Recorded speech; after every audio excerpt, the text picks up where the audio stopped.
एक बूढ़ी माँ की दर्द भरी कहानी।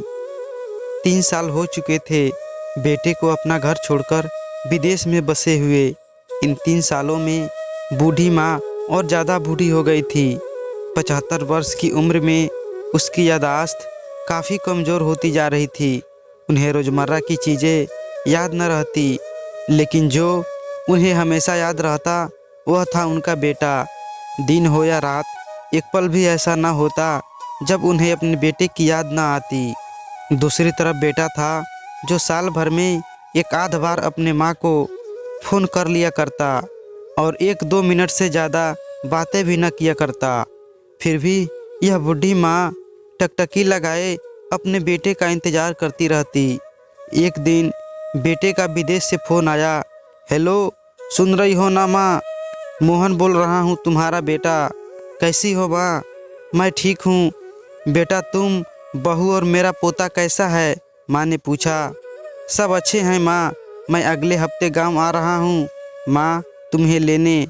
अब हम सब साथ में ही लंदन में रहेंगे। माँ, तुम्हारी बहू कह रही थी माँ को यहाँ पर लेकर आओ, बेचारी अकेली वहाँ परेशान होती होगी, बेटे ने कहा। माँ की बूढ़ी सूखी आंखें आंसुओं से भीग गई। उसके कमज़ोर शरीर के नस नस में खुशी की लहर दौड़ गई। बेटे और बहू का अपने प्रति प्रेम देखकर माँ का मन खुशी से भर आया। बेटे ने आगे कहा, माँ तैयार रहना, मुझे ज़्यादा दिन की छुट्टियाँ नहीं है। जिससे जितने पैसे लेने हैं लेकर रखना। तब तक मैं प्रॉपर्टी डीलर से बात कर लेता हूँ घर के लिए। घर के लिए? माँ ने पूछा। हाँ माँ, गांव का घर हमें बेच देना पड़ेगा। अब हम सब साथ में ही रहने वाले हैं, तो वहाँ पर घर रखने का कोई मतलब ही नहीं है माँ, बेटे ने कहा। बुढ़ापे की वजह से ठीक से चलने में असमक्ष माँ ने पूरे मोहल्ले में घूम घूम कर अपनी इस खुशखबरी को सबको सुनाया। सभी को खुशी हुई। सबको लगा माँ जी के आखिरी दिन अपने परिवार के साथ खुशी से बीत जाएंगे। घर वापस आकर माँ ने अपने घर के कोने कोने को ऐसे देखा जैसे वह अपने दूसरे बेटे को देख रही हो। देखे भी क्यों ना, उस घर को अपने बेटे से कम थोड़ी ना समझा था। अपने पति के साथ 40 साल यहीं बिताए थे, लेकिन अब मजबूरी थी। बुढ़ापे के आखिरी साल बेटे और बहू के साथ बिताना चाहती थी। दिल पर पत्थर रखकर घर को बेचने के लिए माँ तैयार हो गई। आनन फानन में बेटे ने घर को आधे दामों पर बेच दिया। माँ ने ज़्यादा नहीं, लेकिन जिन चीज़ों से दिल लगा था उन चीज़ों को समेटा और बेटे के साथ टैक्सी में बैठकर एयरपोर्ट के लिए चल गई। एयरपोर्ट पर जाकर बेटे ने माँ से कहा, माँ यहाँ तुम बेंच पर बैठो, मैं सामान और बोर्डिंग पास की जांच कराकर आता हूँ। वहाँ वक्त लगता है और खड़ा रहना पड़ता है, तुम्हें तकलीफ़ होगी, तुम यहीं आराम करो। मैं यूँ गया और यूँ आया। माँ बेंच पर बैठ गई और बेटा अंदर चला गया। काफ़ी समय हो गया, बेटा वापस नहीं लौटा। माँ सोचने लगी ज़्यादा भीड़ होगी इसलिए देर हो रही होगी। अंधेरा होने को आया। अब तो लोगों की चहलकदमी भी कम होने लगी। माँ को अब चिंता होने लगी। एक कर्मचारी ने आकर पूछा, किससे मिलना है माँ जी आपको?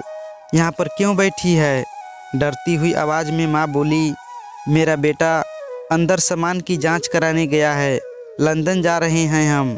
क्या नाम है माँ जी आपके बेटे का? कर्मचारी ने पूछा।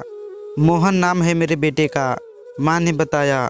कर्मचारी अंदर गया और थोड़ी देर बाद बाहर लौटा। उसने माँ से कहा, माँ जी लंदन जाने वाली फ़्लाइट तो दोपहर में ही जा चुकी है और आपका बेटा भी उस फ्लाइट में बैठकर लंदन जा चुका है। अब आपके यहाँ बैठने का कोई मतलब नहीं है, आप भी अपने घर चली जाइए। क्या जा चुका है और मैं घर जाऊँ? माँ की आंखों से आंसू के सैलाब उठने लगे। जैसे तैसे माँ घर पहुँची, जो अब उसका था ही नहीं, भीग चुका था। वो वहीं बरामदे में तुलसी के पास सो गई। घर के नए मालिक को उस पर दया आई तो एक कमरा किराए से उसको दे दिया। पेंशन के पैसों से खाना और किराए का बंदोबस्त हो जाता था। दिन बीतने लगे। कुछ दिनों बाद घर के नए मालिक ने माँ से कहा, माँ जी आप अपने रिश्तेदारों के यहाँ जाकर क्यों नहीं रहती है? इस उम्र में आपके लिए वहीं अच्छा होगा। अच्छा तो होगा, लेकिन अगर मेरा बेटा वापस आया तो उसका ख्याल कौन रखेगा? मेरा बेटा बहुत भोला है, उसे अपना ख्याल रखना बिल्कुल नहीं आता। मैं कहीं नहीं जाऊंगी, क्या पता कब उसे मेरी ज़रूरत पड़ जाए, माँ ने कहा। दोस्तों, सच बता रहा हूँ, माँ की ऐसी बातें सुनकर मेरी आंखों में आंसू आ गए। किसी ने सच ही कहा है, पूत कपूत हो सकता है, लेकिन माता कभी कुमाता नहीं होती। दोस्तों, आप सभी से हाथ जोड़कर विनती करता हूँ, अपने माता पिता की जितनी हो सके सेवा करना, उनके साथ कभी बुरा बर्ताव मत करना।